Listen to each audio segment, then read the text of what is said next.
high up in the hills, amongst the tall trees and lakes, you can find Rusty the little diesel, bustling to and fro, helping the workmen to keep the line in top working order. It's a hard job, but Rusty doesn't mind. As long as the line is running smoothly, Rusty is happy. Autumn was approaching, and the bright sunny skies were giving way to gray clouds and late summer showers. One day, the weather changed for the worse. Fierce storms ravaged the line from top to bottom, and many areas were damaged so that engines couldn't cross. Try as he might, Rusty simply couldn't mend the track quickly enough. And so, the manager came to give him some relief. You can't be in two places at once. I've hired another diesel to help with the cleanup and repairs. Thank you, sir. It will be good to have help. Yes, it will. His name is Fred, and he will arrive tomorrow.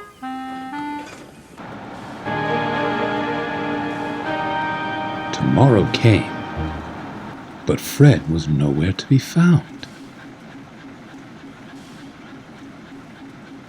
I can't wait much longer. I must finish repairing the bridge so Sir Handel can take his train.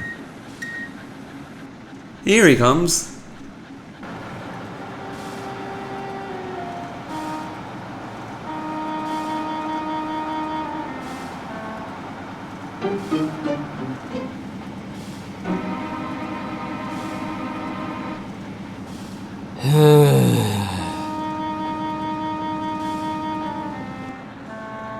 Hello, you must be the new engine.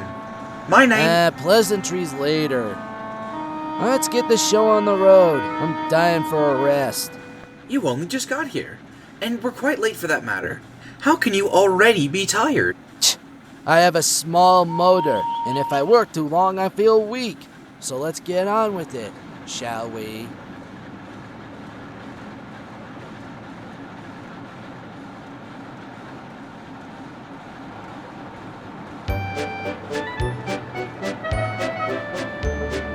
The two diesels made their way to opposite ends of the line to start repairs. It was hard work and took a very long time. But by the end of the day, trains were able to travel farther up the line in both directions.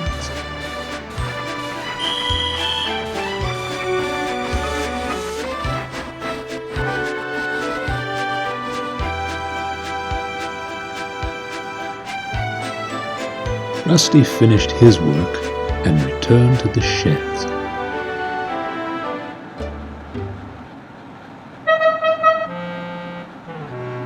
How long have you been back? For a while, my motor became weak, and I had to come back to rest. Did you complete your repairs? I'll catch up tomorrow, so don't you worry your little bonnet. But that line needs to be open for the late train tomorrow. So? They can wait. They should be thanking me for helping them at all. What with my weak motor and all. Rusty spoke to the manager, but he just shook his head. It's true that Fred's motor is small, but he's doing his best. Furthermore, he was the only engine available.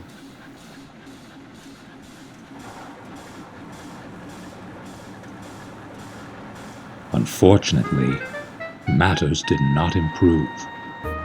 Each day, Fred did less and less work, citing his engine as the problem.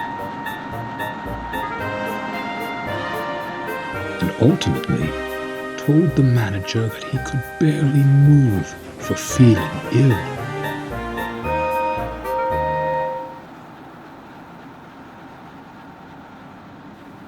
We'll just have to pull one of the other engines away from their scheduled trains. Don't do that, sir. Fred is more than capable of doing his work. He's feigning illness. Rusty, that's enough. All I have heard from you is complaints about Fred. You must be more understanding.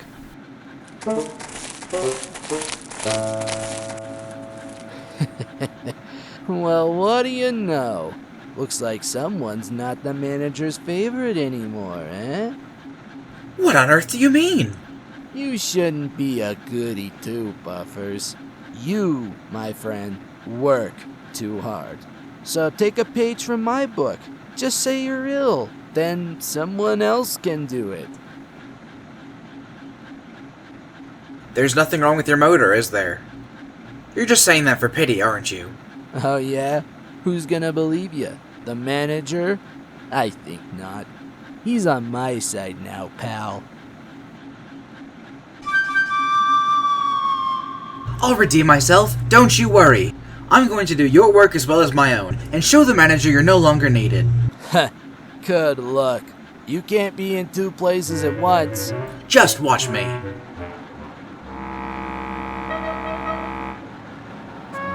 The next morning, Rusty set out very early. He first went up the line to work, and then scampered back down to the sections that Fred had helped repair. Fred had lazily cut corners, and the track bed was weak, causing the rails to sag dangerously. Rusty was working so quickly to prove Fred wrong that he didn't see the sagging track. His driver saw and put on the brakes, but it was too late.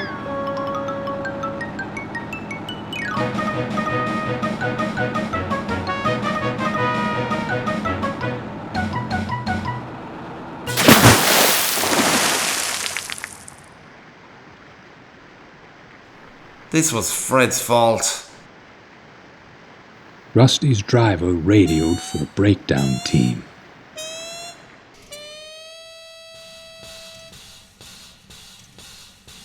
Rusty, I'm sorry. I didn't realize that Fred was lying. I see now that he was just lazy and did a poor job with the line maintenance. I've sent him to the back of the shed until I can speak to his controller. I'm sorry too. I should have inspected his work here on the line. I'm just glad none of the other engines got hurt. All's well that ends well. Don't you worry about that. Fred went home soon thereafter, with the understanding that he was not to return unless he was willing to work harder. Rusty was mended, and soon was busy repairing the line again. The manager had a newfound respect for Rusty, and believed him to be the most hard-working little diesel of them all.